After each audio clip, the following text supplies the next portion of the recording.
Now, one thing I spend a lot of time doing is transcribing, and often I'm doing it and I think, oh, I should make a video about this song because there's some really fantastic things to learn from it. And one such solo is one I recently transcribed by Barney Kessel on his recording with Artie Shaw from 1945 on a fantastic tune called Grabtown Grapple. This solo is very accessible, it's very short, it's just over 2 A sections, and I'm going to share with you 3 things I think you can learn from Barney Kessel.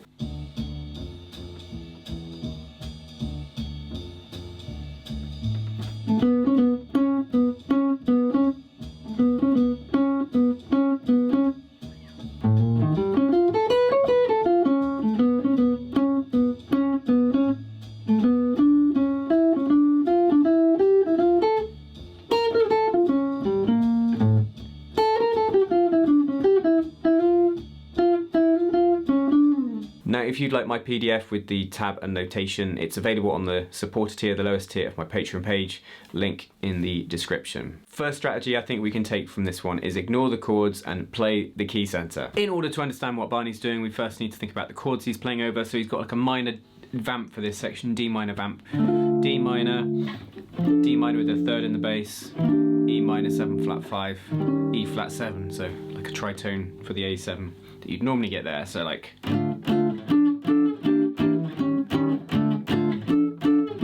Now, while you could and pick out the notes for each chord, like say my Making the Changes series, which sometimes is something we want to do, you know, something like that. What Barney's actually doing here is just kind of treating it just all as D minor, so what we call key center playing. So we're in the key of D minor and just playing in that key, rather than thinking about the individual chords so much, but playing really strong phrases and melodic ideas to make it work. And when you do that key center approach, you can take something like those chords and just play in D minor over it.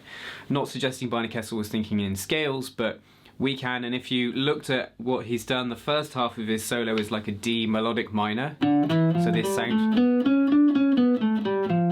with its 6th and major 7th as points of interest and colour. And the second half of his solo is like D harmonic minor. So those are those kind of 2 colours, and then he's just drawing upon kind of creating strong musical ideas with them. And this kind of key centre approach playing starts with this really strong idea, 1, 2, 3, 4.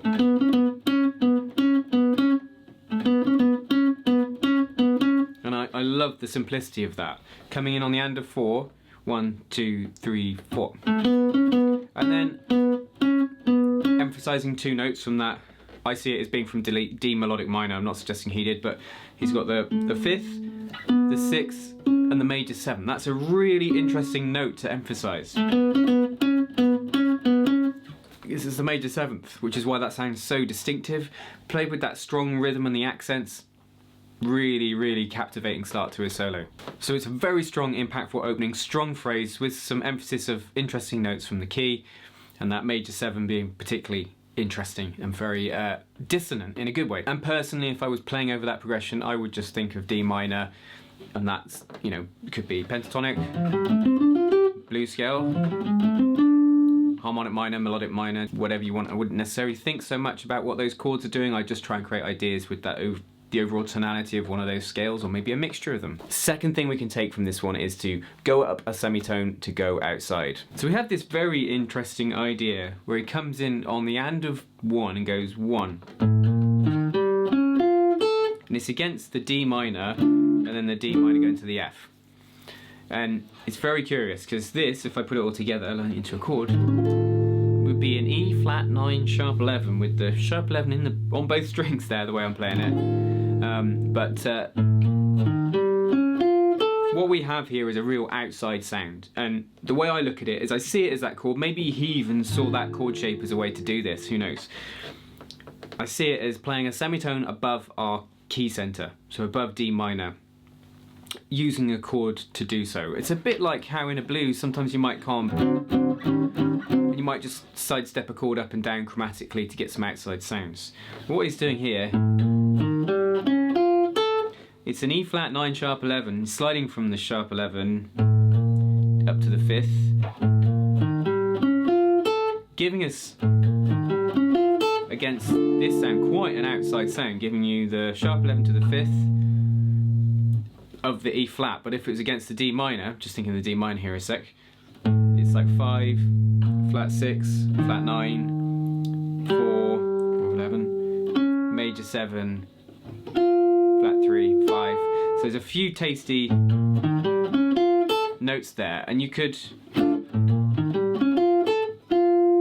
use that, you could steal that, so it's just playing a semitone above his R1 chord there. He's done it, as I say, with that E flat 9, sharp 11 sound, but say if I did, I don't know, E flat minor, and that would be against the vamp, look. Now it's an E flat minor, then down to D minor based ideas, and you get that outside weirdness for a split second. And all you're doing is playing a semitone above the key. And the third thing is his fantastic utilisation of thirds for a really strong idea. When I first heard the start of the second A, this bit, you left a real impression on me. I thought, that sounds amazing, I'm stealing that right away. I also think this may be referencing a Charlie Parker tune called Bebop, but I'm not sure if the time marries up. This is 45. I think Bebop, the tune Bebop, might be from 46, but if you happen to know, leave a comment. The strength of this idea lies in him channeling thirds. Thirds are what help build the majority of our chords, so they will help create strong lines. Now here's a pickup note leading into this, 1, 2, 3, 4.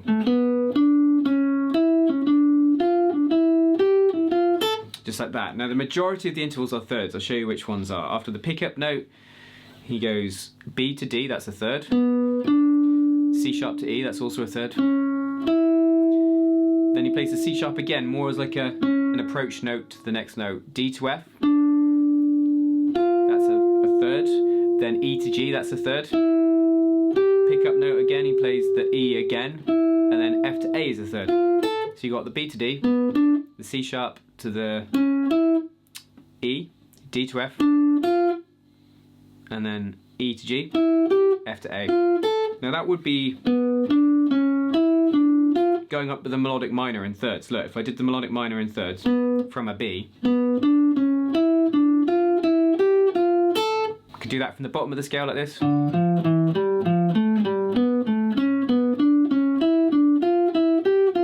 That's as far as it gets. Obviously I could keep going. I love that line. I think it's really cool use of thirds. Obviously there's a couple of sort of lead-in notes, approach notes before a couple of the thirds, but it sounds great. You can roll that concept out to any chord type, do it to just a minor triad, make it major. You get my picture. It's something you could steal, you could just learn it, how he's done it, something you could use over minor chords, you could always transpose to other keys. I really love that last idea. It's become part of my jazz vocabulary and I find myself using it a fair bit on gigs. Now that last line, it's heavily built upon thirds. That's a crucial part of understanding the fretboard and being able to fluently play arpeggios. It's also a very strong and a nice sounding interval.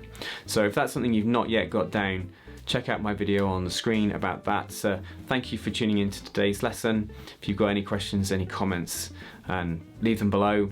Listen to the rest of that tune as well. It's a fantastic, classic, arty, short tune. Until next time, you take care.